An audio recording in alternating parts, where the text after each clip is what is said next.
जब समय कम होता है तो कोई भी चीज़ को समय को मैनेज करने के लिए कंसंट्रेट और इंटेंसिटी बढ़ाना होता है। इसलिए मैं 10 मिनट केवल कुछ सूत्र के रूप में कुछ बातें शेयर करूंगा। शायद हम सबको पता है ये बातें, लेकिन फिर भी कॉन्फ्रेंस की अपनी मर्यादा है। श्री अरविंद ने हम लोगों को एक चाबी दी है और एक द्वार दिखा दिया है, और उस चाबी से जब हम द्वार खोलते हैं तो उसके प्रकाश से एक नई दृष्टि मिलती है और एक नई सृष्टि का भी दर्शन होता है। और उस दृष्टि से ये पूरे जीवन को हम ना केवल बदल सकते हैं, एक नए ढंग से सृष्टि कर सकते हैं। और ये एक ऐसी चाबी है, एक ऐसा प्रकाश है जो सब क्षेत्र में कार्य करता है। अभी तक हम लोग ये समझते आए थे कि आध्यात्मिकता मतलब वेद, वेदांत, उपनिषद, गीता, उसमें पांडित्य, उस पर बड़े बड़े अनुभव, रियलाइजेशन, वो जरूरी हैं, वो आवश्यक हैं, उसके वो तो आधार है। लेकिन बाकी जो क्षेत्र थे, विज्ञान, टेक्नोलॉजी, जीवन, दुनियादारी, धन, ये सब का स्वास्थ्य, इसका एक अलग, ये तो सांसारिक विषय है। सांसारिक विषय का आध्यात्मिक से कोई लेना देना नहीं है। अभी तक हम लोगों की ऐसी समझ थी, लेकिन पुरातन भारत में भी और श्री अरविंद उसी सत्य को वापस ला रहे हैं और एक और भी उसको एक नेक्स्ट लेवल पर ले गए हैं कि नहीं, आध्यात्मिक दृष्टि समग्र है और संपूर्ण है। उसके अंदर ऐसी क्षमता है, ऐसी शक्ति, ऐसा ज्ञान है जिसके द्वारा हम हर चीज को एक नए ढंग से देख सकते हैं, नए ढंग से समझ सकते हैं।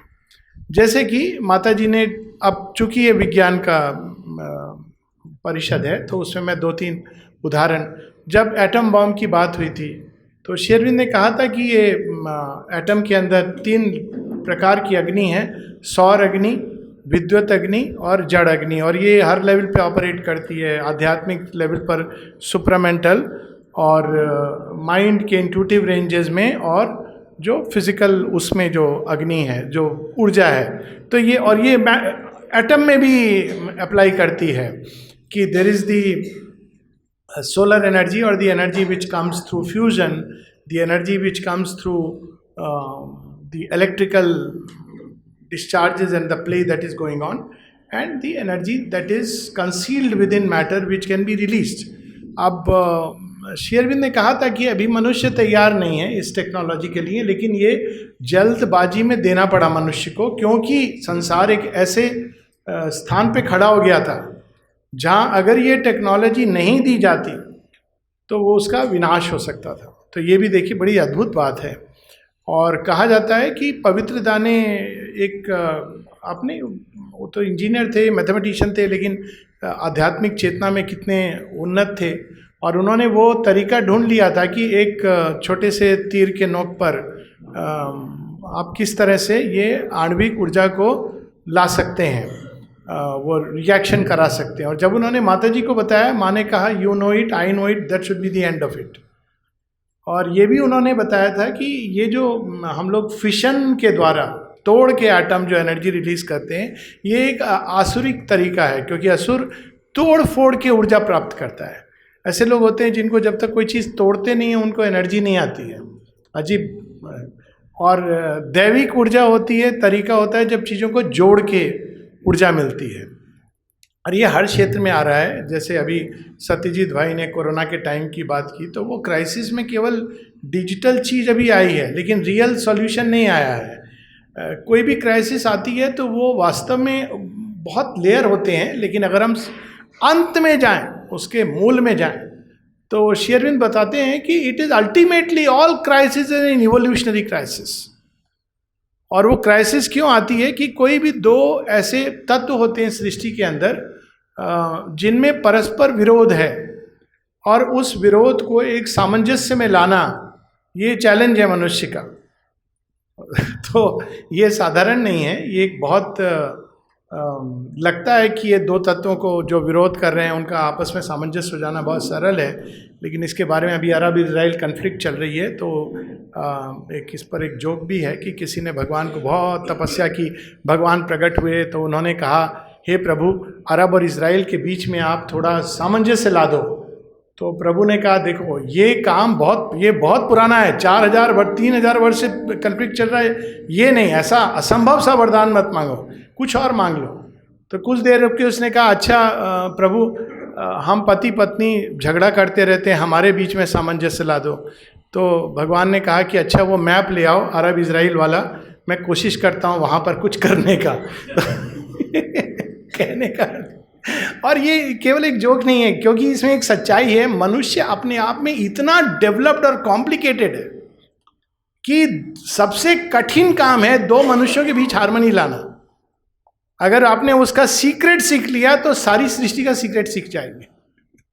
क्योंकि और इसके लिए लोग कहाँ बड़े बड़े लोगों ने दुनिया छोड़ के कभी संन्यास ले लेते हैं, कहाँ चले जाते हैं, लेकिन वो हल नहीं मिलता है। तो जो नई दृष्टि दी है, ये सामंजस्य कैसे आता है? आप किसी चीज़ से कट के सामंजस्य नहीं बना सकते हैं। जड़ तत्व के साथ कैसे सामंजस्य आएगा? तो उसके भी कई सीक्रेट दिए हुए हैं हम लोगों के यहाँ। एक सीक्रेट तो ये था नित्यो नित्यानाम चेतनाश्चेतनानाम, ये उपनिषदों का एक बहुत महावाक्य है। जड़ तत्व के अंदर भी एक चेतना है और उससे हम कैसे रिलेट करते हैं। अब जैसे कोरोना की बात हुई तो हमारे देह के अंदर, हमारी सेल्स के अंदर चेतना का एक अपार भंडार है। जैसे एटम के अंदर हमने उस ऊर्जा को रिलीज करना, टैप करना नहीं सीखा। यदि वो कर लेंगे तो थोड़ा मैं पैराडॉक्सिकली बोलूँगा, वैक्सीन मार्केट फेल हो जाएगा। तो ये नहीं, एम्पावरमेंट यही है अल्टीमेटली मशीन के साथ। माता जी एक जगह बताती हैं कि कैसे वो जब गन्ना को मशीन में निकाल रहे थे पीस के, तो माँ ने देखा कि उसमें से जो ऊर्जा निकलती है, क्योंकि आप क्रश कर रहे हैं ना एक जीवित टिश्यू को निकालने के लिए, तो बहुत सारी उसके अंदर से वाइटल एनर्जीज निकल रही थी जो एक्सीडेंट क्रिएट कर सकती हैं। उसी प्रकार से जब गोलकुंड के ऊपर माँ चढ़ रही थी स्टेप्स पे, तो बैठ जाती हैं अचानक और कहती हैं कि कहा क्या हुआ? माँ ने कहा यहाँ से जो लोग चढ़ते हैं उनके अंदर ये फियर रहता है कि कहीं हम गिर ना जाए, क्योंकि आदत होती है ना एक तरह से चढ़ने की। तो वो फियर के जो फॉर्मेशन है वो एक्सीडेंट क्रिएट कर सकते हैं। बारिश के लिए हम लोग सब जानते हैं। तो एक संबंध है सृष्टि के साथ, जड़ तत्व के साथ, जीवन के साथ, मैटर के साथ, जो हम लोग भूल चुके हैं, और ये संबंध वापस रिवाइव किया जा सकता है। लेकिन चूंकि मनुष्य उसको खो चुका है, तो उसको अब वापस लाने के लिए हमको भगवान एक तरीका अपनाते हैं। जब हम कंफर्ट जोन में चले जाते हैं, नहीं हम जानते हैं चीज़ों को उसके साथ कैसे जीना है। एडजस्ट एक वर्ड है, भारतवासी उसमें बहुत माहिर है। आपका ट्रेन में रिजर्वेशन है, अनरिजर्वेड है, जो भी है, आप चले जाइए सीट पर, कोई बैठ जाएगा, फिर क्या बोलता है वो, भाई थोड़ा एडजस्ट कर लो। हम एडजस्ट कर लेते हैं, ऐसे एक दो करके एडजस्ट करते करते हमको खड़ा होना पड़ता है, क्योंकि बाकी सब एडजस्ट हो गए। एडजस्ट करना हार्मनी नहीं है, क्योंकि वो तो एक अलग ही हम लोग एडजस्ट करते आए हैं जीवन के साथ। लेकिन हार्मनी आती है जब एक परस्पर एक दूसरे को समझा जाता है और एक दूसरे की शक्तियों को मिल करके एक सुंदर चीज़ बनाई जाती है। ये बहुत कठिन कार्य है। तो उस सेंस में अगर हम देखें तो सारा ये जो विज्ञान की अभी हमारी समझ है, ये बदल सकती है। एक पूरी श्री अरविंद की एक करीब 35 पेज का आर्टिकल है, और मैं चाहूँगा कि अगली बार जैसे आपने कुछ बुकलेट दी हैं, उसका अगर अनुवाद भी करके रखा जाए, साइंस ऑफ कॉन्शियसनेस इस नाम से ही है उनके सीरीज ऑफ आर्टिकल्स है। उसमें बहुत कुछ जोड़ा जा सकता है कि हम चीज़ों के साथ जो संबंध रखते हैं अपनी लिमिटेड चेतना के साथ, और टेक्नोलॉजी भी वैसी होती है जो हम टेक्नोलॉजी क्या है, ये हमारी चेतना का एक एक्सटेंशन है। तो जैसे जैसे हमारी चेतना का उन्नयन होगा, उन्नति होगी, वैसे वैसे टेक्नोलॉजी बदलेगी और नए प्रकार की टेक्नोलॉजी आएगी, और नए प्रकार से हम जीवन के साथ और जड़ तत्व के साथ संबंध जोड़ेंगे। नई चीज़ें प्रकट होंगी जो हम लोग जिसका वर्णन कहीं कहीं सुनते हैं, और इस समय उसी की सबसे बड़ी आवश्यकता है। क्योंकि बॉटम में अगर आप जाएंगे किसी भी क्राइसिस के, संकट के, तो वो इवोल्यूशनरी क्राइसिस है। चाहे वो दो व्यक्तियों के बीच हो, जब दो व्यक्तियों के बीच होती है, जैसे बात हुई हस्बैंड वाइफ या कोई भी दो व्यक्तियों के बीच में जब ये होती है, क्राइसिस होती है, नासमझी होती है, कन्फ्लिक्ट होता है, झगड़ा होता है, तो इसका अर्थ क्या है कि अभी हम दोनों में से कोई एक, दो की भी ज़रूरत नहीं है, एक स्टेप ऊपर अगर इवॉल्व कर जाएगा तो क्राइसिस समाप्त हो जाएगी, और यदि दोनों कर जाएंगे तो कोई सुंदर चीज प्रकट होगी। तो सारी क्राइसिस हमको हमारी सीमाओं को बताती है। हम सीमाओं में चल रहे हैं, सीमाओं में घूम रहे हैं, और भगवान हमको असीम अनंत है तो असीम और अनंत देना चाहते हैं। वो हमको सीमाओं में नहीं रखना चाहते हैं, लेकिन अभी हम तैयार नहीं हैं। इसलिए हमको जितनी जल्दी अपनी ही मानवीय सीमाओं के का अतिक्रमण करेंगे, उतना जल्दी हम इस संसार को बेहतर बनाएंगे। यहाँ पर बस अंत में एक कौशन देते हैं श्री अरविंद कि ये अतिक्रमण दो प्रकार से होता है। मानव के अंदर ये बना हुआ है कुछ, कि उसको आप सीमा बनाएंगे तो उसका अतिक्रमण करेगा, आप रूल बनाएंगे और रूल तोड़ेगा। ये मनुष्य के अंदर कोई ऐसी वृत्ति है, और बुरी वृत्ति नहीं है अपने आप में, अगर इसके आप रूट में जाएं, क्योंकि हम फ्रीडम एक हमारी बर्थराइट भी है और चाह भी है। तो एक अतिक्रमण होता है जो असुर के मार्ग से होता है, जहाँ हम खूब शक्ति, एक प्रकार का इवन डार्क नॉलेज हम अर्जित करते हैं, और वो भी एक ऊर्जा होती है, बड़ी भयंकर ऊर्जा होती है, जो हम रावण के जीवन में देखते हैं।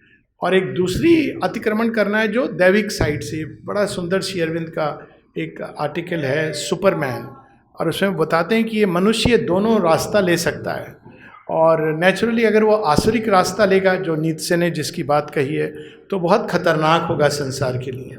और हम देख रहे हैं कि एक पूरा सेक्शन ह्यूमैनिटी का, मनुष्यता का, आसुरिक मार्ग पर चल के उसने एक अलग प्रकार की टेक्नोलॉजी, एक सिस्टम ऑफ ऑर्गेनाइजेशन, काफ़ी चीज़ें, इसमें मैं नहीं जाना चाहता हूँ, एक पूरा डीप स्टेट और क्या क्या चीज़ें उसने डेवलप की हैं, जिससे संसार को बहुत बड़ा खतरा है, क्योंकि उसने एक आसुरिक उपाय से वो चीज़ों का विकास किया है।